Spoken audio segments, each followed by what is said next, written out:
Match day 5 in this new Champions League format. Kylian Mbappe still shook from the Bradley Kelleher double whammy at Anfield. We have Pep Guardiola, who has taken to scratching his own nose. Such is the stress. This City wobble is looking more serious by the day.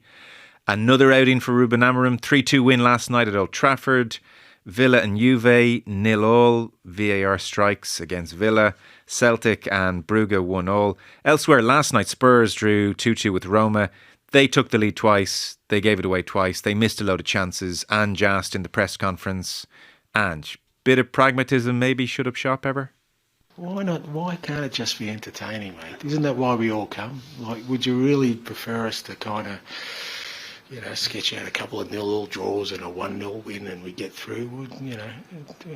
I don't know. I'd much rather we're exciting to watch, and maybe it is edge of the seat stuff, and sometimes you don't get the reward like we could have tonight. But if you want those kind of games, mate, there's plenty in world football you can watch every weekend. I'd like to think when you tune into us, you'll get entertained. Never change, Ange. Gary, hi. Hey, Joe. How are you, mate? Even your Arsenal-loving bones must think, yeah, do like that. I don't know about that so much. Like, I like certain parts of it, but other parts of it not so much. In terms of, I think I enjoyed Poch's Tottenham team that last season at White Hart Lane more than I'm enjoying Mange's one. Just too wide and open and wild. No, it's not necessarily that. It's just I don't know. I'm not sure it's the most authentic version of Ange. I think he kind of likes to play the roll up a bit, and I don't know. Maybe I'm a bit too grisly, a bit too. I don't know. I'm not fully buying into it. That's all right. He's thinking to himself, this one's going to go viral. Joe Malloy's going to play that in that stupid podcast he's going to do. I genuinely believe he does, Joe. I swear to you, I do believe he's well aware of what his unique selling point is, and he does play it up. You were covering the game at Old Trafford last night. Manchester United 3, Bodo Glimt 2. First goal, Rasmus Hojlund presses keeper, Garnacho taps in. Hojlund goes on to score 2. It was 2-2 half-time. United had gone 2-1 down. Hojlund scored what would be the winner on 50 minutes. What are we saying about second outing here for Ruben Amorim? Oh, really, like confirmation. If he didn't know it after the Ipswich game, certainly does know it after that game in terms of the job he's got in hand, and so much good about it. There were periods where the setup play was really impressive offensively, but then as soon as Bodo Glimt turned the ball over, they just had no way of stopping them on the counter attack. It was incredible to watch, and even his reaction, Amorim on the sideline, was literally trying to play it cool, calm, and collected. But on a couple of occasions, he turned round to his bench and his coaches and shook his head and thought, what have we got here? It was incredible in terms of, and you look at the scenarios, and it was so interesting listening to you and Damo talking earlier in the week, and Damon having that experience of playing under Frank de Boer at Crystal Palace. And I'm looking at it and thinking, I genuinely look at Amorim and think, you are what United needs in terms of that attack philosophy. I think it's a really good match, that manager and that club. But I'm looking at this system, and I'm genuinely trying to find a way whether or not this 3-4-3 system can work, irrespective of the players that he's inherited at Manchester United. Even if you give him the best players in those positions, I still think the way that he plays 3-4-3, I'm not convinced it can work in the Premier League. And I know people keep countering that and saying Conte won it with Chelsea, but and they keep referencing the players he had. What they're not referencing is the fact that when Conte's Chelsea lost the ball, within 2 seconds, they didn't have 5 at the back, they had 7. And that is the complete contrast, is that his Italian nature of being so defensively minded is in stark contrast to Amorim's offensively minded way of playing this football game or this football system. And I'm looking at it, I'm fascinated, I'm so excited in terms of how it's going to play out. I heard Damien saying he thinks he should have took the job in the summer with a clean slate. I totally disagree with that. I think it's important he's here straight away, because Pochettino did something similar at Chelsea. He waited until the summer. He let Frank see out. And I think he missed a valuable opportunity to see what those players were like under stressful conditions. And I think he's seeing now, Amorim, just how bad they are at certain aspects of that system. Yeah. We don't need to rehash, Damien, because people are there for to listen to. But seeing as you mentioned it, it's great that you heard it.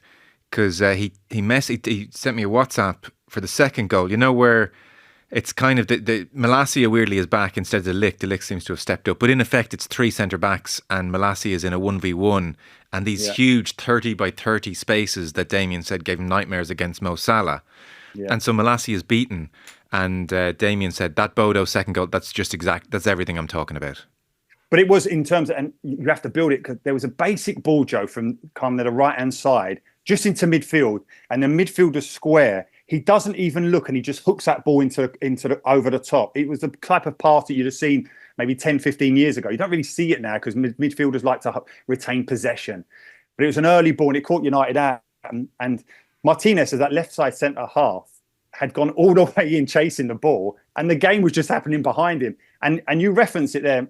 Malacia was in his position. So essentially, you've still got your three centre backs there by definition. But still, one ball over the top just beat this United team, and it was incredible to watch.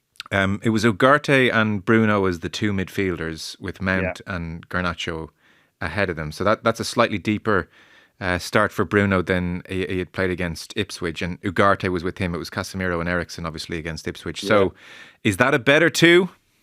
No, it's not. And I really like Bruno in terms of what he gives you.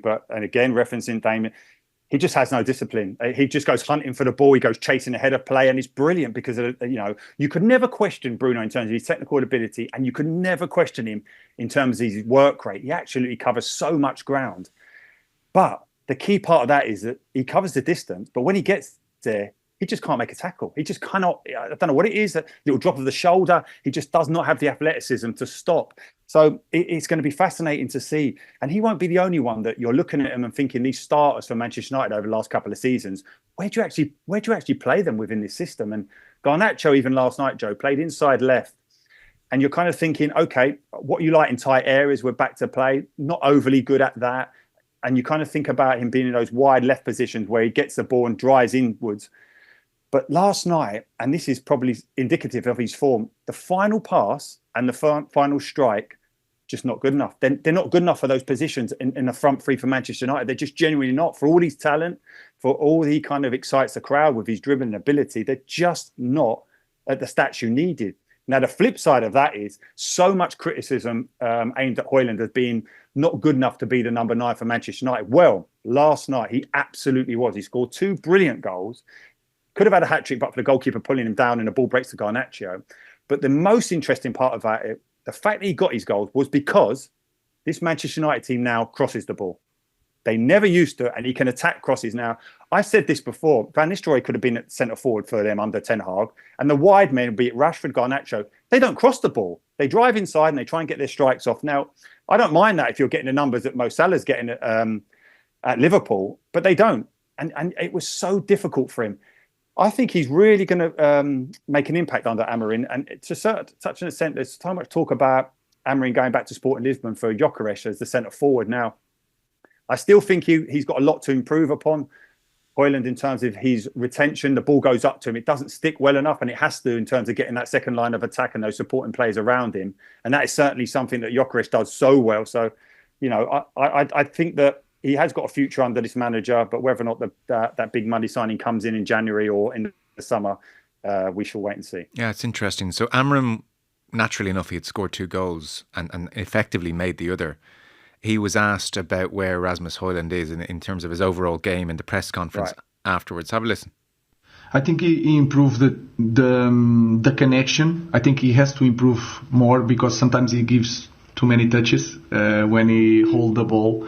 But it's very important for us because when we are in a low block, he is the guy to hold the ball, it connect for transitions. He did that very well. He has that characteristics. He was aggressive in the goals. He was aggressive in the box, and he is a quality player. I think he scores the most difficult goals. He has a lot to improve. He's the same for every player, but he did a great job today. It tallies with what you're saying. So it's kind of a compliment sandwich in there from Amorim. But towards the end of the game last night, there was a Ball played into Hojlund feet, players around him, just inside the Bodo Glimt half, and just the touch is loose and just gives the ball away too cheaply. And you just said in commentary, he's going to have to get better at that, and that tallies with Amarim. Yeah, no, he has to. It kind of stands out, and at times he works so hard, runs channels, and I think that he's going to have to stop that as well, because he's a focal point at the point of United's attack. If he starts running channels, they become disjointed, and Amarim has a specific way. Everyone in that position has a role to play, and his will be at the point of that attack is holding that position, being able to take that ball, and he enjoys physical contact. He actually does. He relishes it, and he's quite good at it as well. But the ball can bounce off him a little bit, so that will need to improve. Yeah.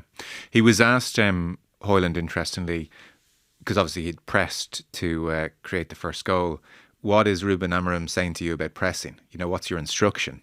And I guess it's a sign maybe of good management in that the instruction is so clear to Hojlund. He said that the managers told me, don't look what's behind me ever, just go. Just go, and it's everybody else has to follow. You just go, and so that makes it very simple for a young player trying to figure out a lot of things. Yeah, it really does. And if you kind of picture it, do you know when you see forwards pressing, but they're looking behind them and kind of like waving the arm to say, "Come on, lads," and you're thinking that if you've got to do that, don't press. It's not on as such. He's the trigger. They'll react off it, and he enjoys that. He doesn't shirk that hard work. Flip side of that, Rashford came on in the second half. This is a guy who just has no interest in closing down. And I'm looking at it and thinking, as much as I said about Garnacho, where does he play? Where does Bruno play? Where does Rashford play? You know, it's you just look at him and think he has absolutely no interest in closing people down. It's remarkable when you're actually commentating on the game. There are other ones as well. You think about Martinez as that left side centre half, and United have often said they need him back for his injuries, but I think he may be vulnerable in the fact that I think Luke Shaw is perfectly suited to that left side centre-back role more than Martinez. He's better on the ball. He can defend centrally. He can defend in the wide areas. So that may well be a job share. So as much as we look at the United squad and you're thinking players who are considered really important in terms of being fit and available, their importance will go by the wayside. So many of them now. Yeah. It's disappointing in Rashford. I didn't get to see much of last night's game, but against Ipswich, I thought he was really trying to show an interest. So that, a game and a half in that he's not. I mean, it's a new manager. It's a chance to reset. That he's showing that attitude is just hard to fathom. It's crazy, whatever's going on there. Yeah, there must be something because it just doesn't add up. No. But it was just this one instance, Joe, that the defender for Bodo Glimt just walked past him, and then it was Diallo who went sprinting back with him, and you just had to see it to believe it. Right. So I think everyone's looking forward to Liverpool City on Sunday in a big way. Obviously, the stakes for City are so high, and Liverpool, they could go 11 points clear. That would make them, even if City were to get it together, borderline uncatchable. Let's keep working our way back. So Wednesday was Anfield. The Connor Bradley, Queven Kelleher. Destruction of Kylian Mbappe. Do you know what's just that? So everyone loves the tackle. I mean, it's like a work of art, that tackle. But there's so much to it, really, and you could speak to it, I'm sure, really well. Like, one, he's really alert to the situation. Like, he's not like sleeping at the wheel and then suddenly catches Mbappe with a burst of speed. He was alive to the danger really early, and then this was not a wild lunge. He weighed up the situation. I think really well, and he knew I'm always going to get the ball here first. Like, it's the right thing to do. It wasn't a desperation and I've got away with it kind of moment. No, you're right, and that bodes well for him in terms of recognising the timing of it. Listen, he came on in that game against Forest, the only game that Liverpool lost, Hudson-Odoi, and he got it completely wrong. He was caught out a little bit. Everyone thought he was cold. So as a young player, still got it to learn. But against Mbappe, to make that type of challenge, and I'm looking at that scenario, and I've actually been a really big fan of Connor Bradley, and the likes of Kenny Cunningham as well has been talking glowingly about him to the extent he genuinely, there's a lot of talk there. I don't think he's going to be a big miss, Trent, wherever he goes. I know in terms of his creativity, but when you've got someone ready-made to come in, it does soften the blow. The blow will be that Liverpool, if he does go on a free, is that they'd get no money for Trent. But in terms of what he's doing and his potential, and of course what he's doing for Northern Ireland as well, he looks like a fine player. He really does. I mean, if you're Alisson on that bench now, it's gone beyond a joke now. You're starting to think, hang on a second here, this needs to stop, Queven. Yeah, and listen, they talk about goalkeepers and they look like they've got a great working relationship, but at the same time, you do want one and both of them saying, no, I want to be the number one. And what more can Queeveen do in terms of, he's been absolutely brilliant. And he's the perfect example of what playing regularly and that confidence level, your timing, everything. He's just in such a moment now. And it's not something that we think like enjoy it because it won't last. This guy's a top class goalkeeper. He really is. We're so fortunate to have him, Bazuna, and even Travers in terms of what he's doing at Bournemouth. And you just think, wow, you're just thinking Liverpool, as much as we say we're fortunate, they're so fortunate to have him. And that it will come to a head because you think if he does come out of the team and you stop all that quality that he's showing, it will just be so, you'd feel it'd be criminal, really. Yeah. And Marmardashvili is arriving from Valencia in the summer. Yeah. What do you think they're going to do? Like, Alisson's injury profile is now a big factor in this discussion for them behind the scenes. Yeah, I do think, listen, there's no disputing Alisson is a brilliant goalkeeper. And ultimately, you have to weigh up the fact that he is picking up more of these muscle injuries. And you're thinking, okay, now, well, we're potentially looking about selling Kelleher and what money we'll get for him. Would they now be changing their thought process to think, well, we've got a much younger goalkeeper who's auditioned so well, he's so comfortable at this level in terms of the pressures associated with playing with a club like Liverpool. Do they now think about moving him on? It's just incredible. It'd be fascinating to see how that plays out. So this and also that kind of decision, Joe's on top of the fact that they've let 3 of their iconic players' contracts run down. It's just, you're looking at the kind of decision making at Liverpool and you're thinking, I don't look great from the outside. Maybe we're not privy to what is actually going on, but we shall see. Yeah.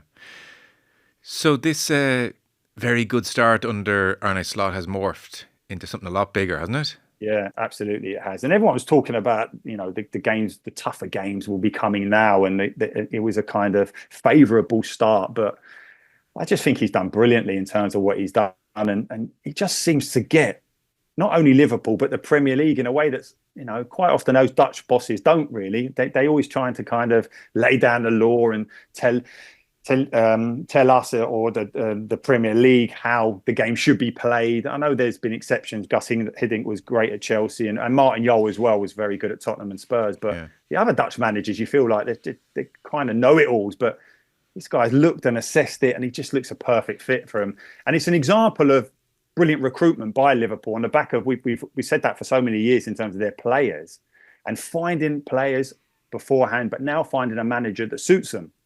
And it just keeps asking a question in terms of when you kind of flip it over to Manchester United, they've now got a manager that's in total contrast to what their squad is capable of playing. They're going to have to rip it up and all start again. It just shows you how smooth Liverpool have been. Yeah, it is an amazing thing. And even, start of the season, if you'd said to yourself or other observers, it's going to be against Real Madrid, that game in November, it's going to be Bellingham, Camavinga and Modric, and they'll be up against Gravenberch and Curtis Jones and McAllister. You might have, I don't think you'd fancy Liverpool to have dominated the game the way they did. Now that is helped in part by the way, if it's not Vinicius, who we've talked a lot about on this show over the last couple of weeks, it's Mbappe. Like Madrid's left-hand side for several months now, and I appreciate we're talking about the Champions League and league winning Real Madrid. It is a disgrace. And Bellingham has to shunt over. Modric doesn't have the legs to cope with just playing with 10 men. So that is a situation for them that Ancelotti needs to really think about, I think. Again, Champions League and league winning Madrid, so maybe not. What are you reading into Mbappe and his body language? And he has been playing centrally, and for the last 2 games, the weekend in La Liga and Anfield on Wednesday, Ancelotti has moved him out to the left-hand side, but something's not cooking here. He's left out of the French squad. It's easy to forget as well in November. Like Deschamps said, I spoke to him.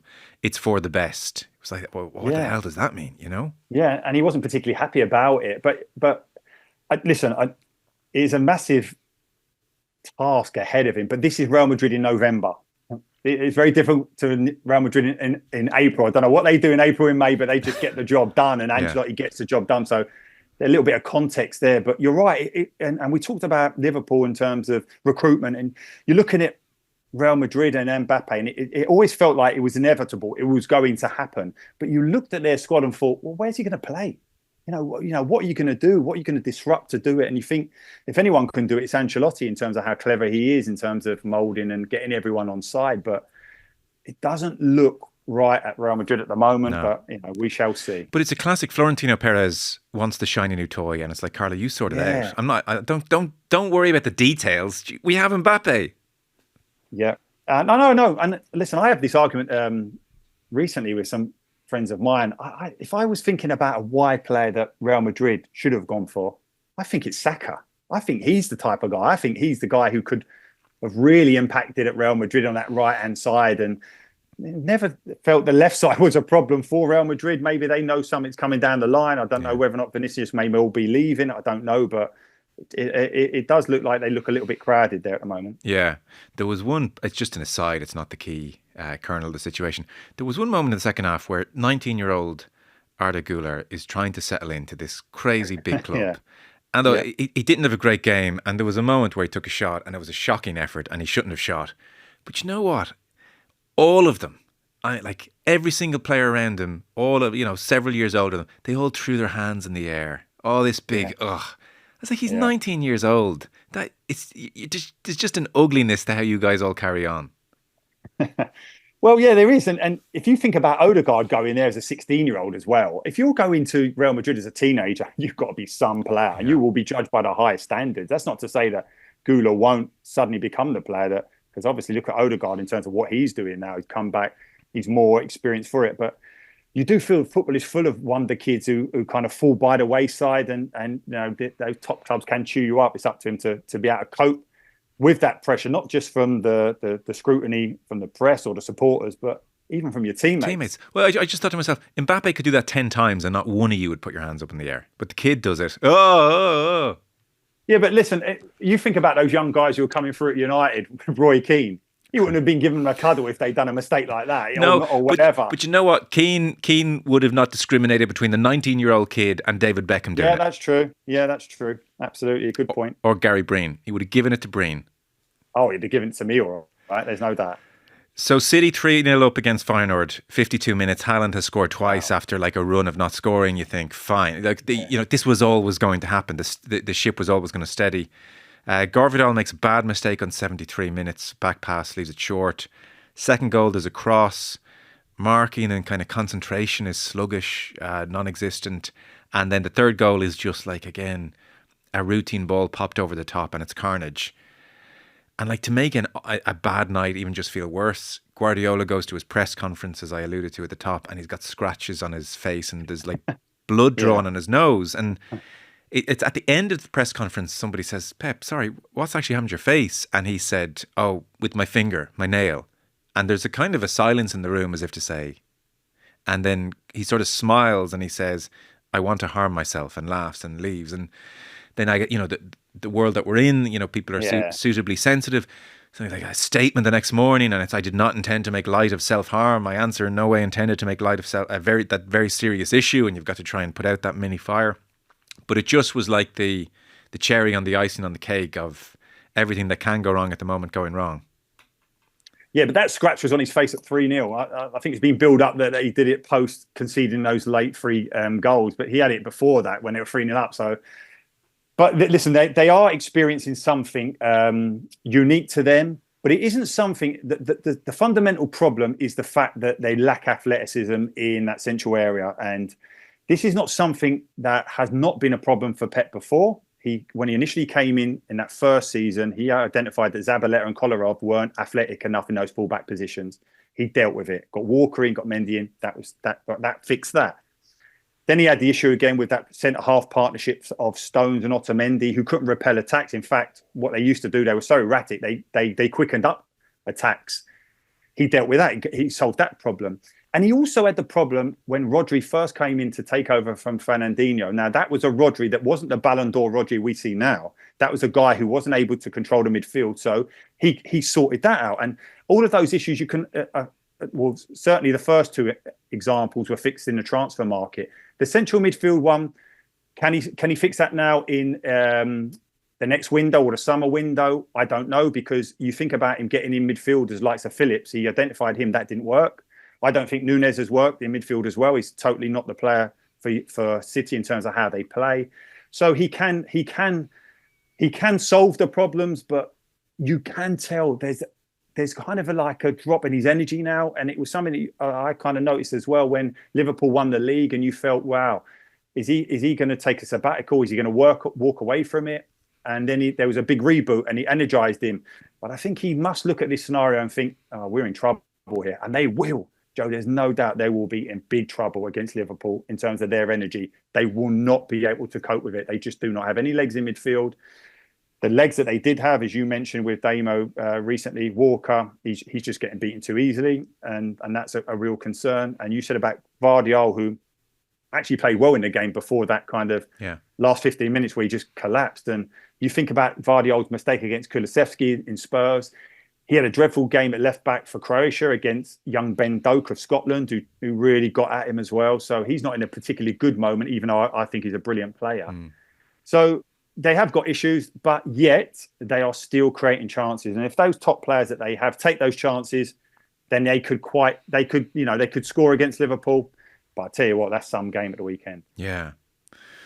Because even against Spurs, it was interesting. So again, he's never had huge squads. And he did have Ake, and he had Grealish and De Bruyne and Nunes on the bench. But the rest of the bench, you're looking at it, and it was Nico O'Reilly, who's 19, has never played for Manchester City. James McAfee has played 4 times, Simpson Pusey once, and Jacob Wright, 0 appearances. I mean, it's a strange thing to say about the billions that fund them, but like, he's no squad, really. He can't. This kind of perfect storm of too many of his main line players either having no minutes in their legs or too many minutes in their legs and they're tired, which he identified a couple of weeks ago. There's actually very little there in the background to come in and take the pressure off.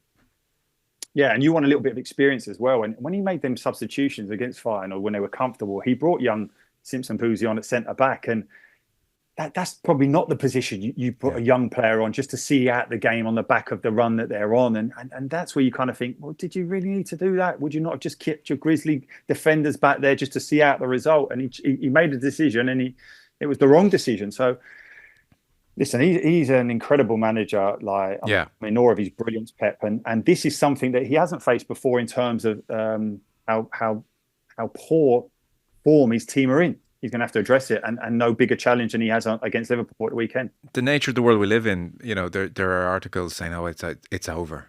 Like at Pep, it's finished." I won't. Yeah. I mean, come on. This is a blip. This is a moment in time. Like Pep Guardiola is going to be the best manager in the world for the next decade, I would think. But Joe, there was a period, in the game against Feyenoord, and the game was so comfortable, and suddenly it was at risk. He's in the technical area and he's coaching. He's like telling players to get tight. And this is a coach who famously said, I am not a coach for the tackles. And in that 10 minutes to go, I've never seen him coaching tackles so much in my life. He was screaming at his players to get tighter. And it's interesting, at what stage do the players kind of switch off or kind of like it go in one ear, or they cop a deafen on his side, like, I didn't hear you, Gaffer, that type of way. And you see, he's an iconic manager, and probably I would argue the best the Premier League's ever seen.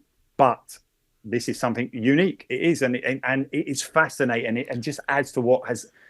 I know we're only approaching December, but what a Premier League season and all the kind of European games we've had so far. It's been brilliant. Well, I mean, Liverpool win on Sunday, they win the league. No, I don't believe that, and I'll tell you why. It won't be City that catches them, but it will be Arsenal.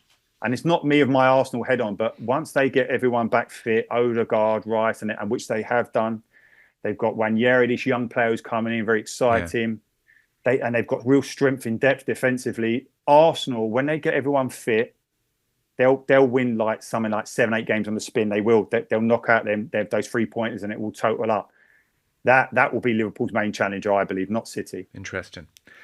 That was great. We'll catch you next week, Gary. Thanks. Thanks, Joe. Take care, mate.